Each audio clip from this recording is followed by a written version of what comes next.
Muy bien, a punto de cumplir un año, aprendiendo muchísimas cosas, sobre todo el mundo de la empresa, lo que yo llamo el mundo de los adultos, ¿ya?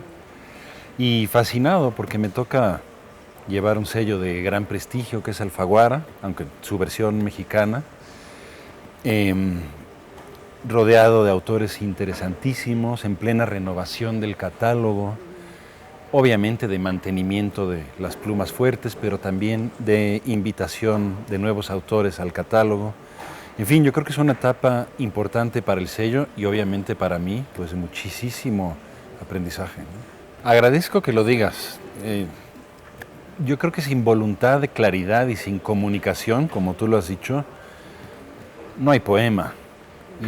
Obviamente hay estilos un poco más complejos, un poco más oscuros, pero en mi caso siempre he querido que sucede exactamente lo que tú dices, que es que cualquier persona que se acerque al texto tenga la entre a él sin mayores complicaciones, con un lenguaje conversacional de alguna manera, pero que tampoco es el prosaísmo de todos los días. Hay una voluntad musical que también quiero que ayude para que, para que el lector rápidamente sea cómplice del texto. Hay una voluntad de trabajo eufónico, pero sí creo que la claridad es el vehículo central de mi poesía. Sí, yo descubrí al haber terminado el libro, no antes, que había una situación en el espacio y en el tiempo constante en este libro en particular. Es decir, que sí hay una atmósfera deliberada que nos saca un poco de todos los días y nos coloca, nos proyecta, para decirlo mejor, en, en el cosmos y en la atmósfera. Y ese descubrirse de repente, al menos la voz que habla en el poema, en medio de esa vastedad, eh, provoca un asombro, provoca una perplejidad y una extrañeza que es justamente el motor de los poemas. Ese asombro y esa perplejidad de estar en un lugar, en un espacio y en un tiempo determinados que van más allá de este martes en la librería X, que es un poco más proyectado hacia el espacio y hacia el afuera. Justamente la combinación de ambos ingredientes, digamos, por un lado están los temas de los que trata el poema y por el otro las subjetividades de donde se abordan, es lo que quiero que configure el poema. Y el tema puede ser cualquier cosa, tanto un grandísimo tema como Plutón y su destierro del sistema solar, digamos, o como la idea que tengo yo de Rembrandt en un momento en particular, como un pasillo de cereales en el súper. Todo Como el eso se... beso, como Sí, la el mujer. beso inaugural, que es el encuentro de dos partículas en el cosmos también. Todo es susceptible de ser poetizado, creo yo, siempre y cuando la voz que habla, la subjetividad que aborda esos temas, sea interesante, sea propia, sea genuina y sea honesta. Yo creo que, al menos en mi caso, es imposible mentir en la poesía. Incluso intentándolo, no habría poema si no hubiera una honestidad brutal. Entonces, ya que estamos en eso, pues ojalá la voz que lo dice, la voz que lo canta, sea una voz interesante para los lectores, Sí, ¿no? De acuerdo, es que no estoy haciendo la crónica de la velocidad de esas partículas, que por cierto van muy rápido. En el experimento original del colisionador de hadrones, como se llama, van casi a la velocidad de la luz. A mí me interesa el momento en el que chocan, es decir, en el que se detienen. Es ese pequeño pasmo o instante en el que sucede el poema y que nos permite justamente aprender a observar, a bajarnos del coche, para decirlo de una manera muy prosaica, y ver qué pasa.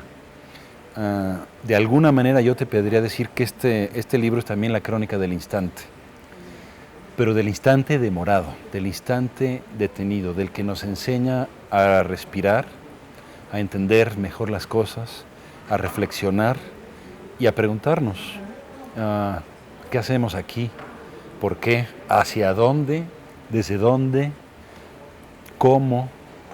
Yo obviamente no propongo respuestas, sino preguntas, pero son preguntas que nacen del estupor, del pasmo, en el momento en que las partículas aprendieron a detenerse. Pero sí hay una lucha constante por encontrar la palabra correcta, el ritmo correcto y la expresión correcta. No siempre sale, hay poemas fallidos, todos esos no están ahí, pero incluso los que están ahí seguramente para algún lector no funcionarán, porque es muy difícil encontrar la expresión correcta y que el lector coincida con esa expresión correcta. Yo creo que la poesía no vulgariza en el sentido de el prosaísmo de todos los días, la prosa con la que nos expresamos, no la prosa narrativa, esa también es una expresión artística, digamos, es una manera vulgar de estar, de decir, de sobrevivir. Y la poesía es un destilado, la poesía es una expresión concentrada, si fuera un alcohol sería un mezcal, digamos. Entonces no puede ser prosaica, no puede ser vulgar, tiene que ser un estilo, tiene que ser una voz propia, que al mismo tiempo de que no mienta, sea personalísima. Porque si no lo es, eso quiere decir que el poeta no ha encontrado su expresión tampoco. Entonces yo sí creo que hay una voluntad de estilo y que hay una honestidad brutal. Pues tal vez en medio del camino. Yo sí me siento un poco a la mitad. Es un momento de cierta madurez, cronológica al menos, no sé si estilística, y en el que sí sentí que había puesto una distancia entre lo dicho y yo, había ganado una cierta serenidad, una manera de ver las cosas, sin haber perdido el asombro infantil que siempre me persigue de alguna manera, y que si no lo tuviera tal vez ya no habría nada que decir, pero con una distancia, con un tono de voz acaso más grave, acaso más serio de alguna manera. Vengo de un libro anterior que se llama La burbuja, por ejemplo, y que en su título quería decirlo todo, que es una ligereza deliberada, una frescura, una fragilidad probable, y en este caso no, hay más reposo, hay más gravedad y tal vez más seriedad, pero no me atrevo a decirlo del todo, porque claro, es como decir... pero bueno, pues es el libro de un señor de 47 años. Creo que vive un momento muy interesante y muy bueno. Hay una serie de investigaciones poéticas de parte de poetas jóvenes que están trabajando con seriedad, pero al mismo tiempo con una especie de escepticismo y de sentido del humor que me parece muy saludable a la hora de escribir hoy. Ya no son poetas sublimes, ya no son poetas que se creen poetas, hay como una duda constante que los hace tomar una distancia con la realidad e interrogarla desde otra perspectiva. Son muy críticos, son muy políticos,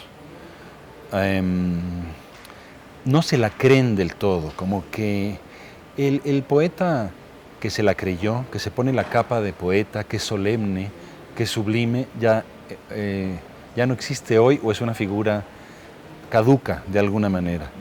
Entonces, la duda, el escepticismo, el sentido del humor, la crítica constante, caracterizan a una poesía que vive un muy buen momento hoy. Sí, y aprovechando la imagen que usas, yo diría que ha muerto la figura del poeta tutelar. Ya no estamos bajo la influencia piramidal del poeta que todo lo gobernaba y que dictaba cátedra y que generaba una influencia instantánea y seguidores y estilos muy parecidos. Vivimos una época mucho más atomizada, de gran horizontalidad, donde es muy difícil definir a una generación de algún tipo, sino más bien una serie de individuos y de voces que ya no creen en el poeta tutelar, que ya no creen en esa historia, voy a usar un término horrible, un poco priista de la poesía, ¿no? Es mucho más democrático ahora la escena, Y eso es muy bueno y es muy saludable. Cada quien va por su lado haciendo su propia investigación, su propia crítica, no creyéndoselo todo, no tomándolo todo ya digerido, sino aprendiendo a interrogar al mundo también. Y eso vuelve a la poesía de hoy en Latinoamérica y en México muy interesante. Como que todos pasamos en algún momento de nuestra juventud por ese rito de iniciación que es la poesía, porque queremos cantar, porque queremos interrogar a la realidad, porque queremos conquistar.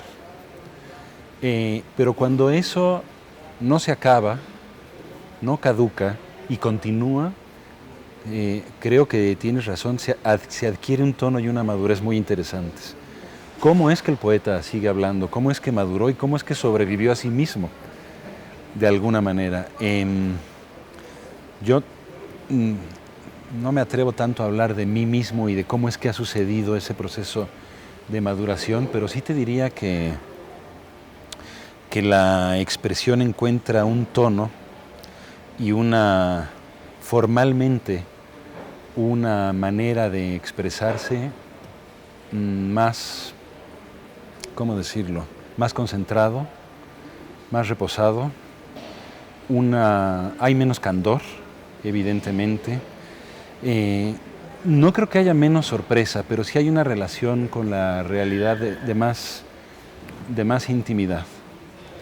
Y ese trabajo a mí me resulta muy interesante a la hora de escribir, es decir, cómo voy a expresarme hoy, ahora que he perdido cierta inocencia, cierto candor, no capacidad de asombro, pero que sí tengo un trato más de tú a tú con el acontecer.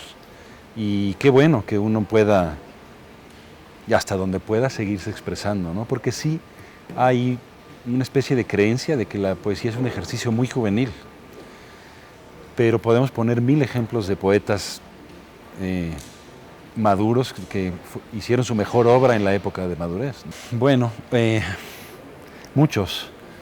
Hoy estoy haciendo una investigación de los poetas isabelinos de Inglaterra, toda la generación que va de Keats a Wordsworth, a Byron, a Shelley, pero por una investigación en particular que estoy haciendo, que llevo tantos meses metido ahí, que es mi fascinación actual.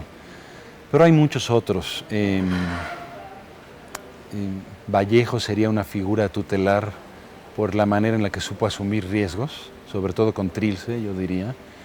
Y es tan novedoso siempre, que siempre va a ser una influencia fresca, como si fuera una lectura nueva, como si lo acabáramos de descubrir.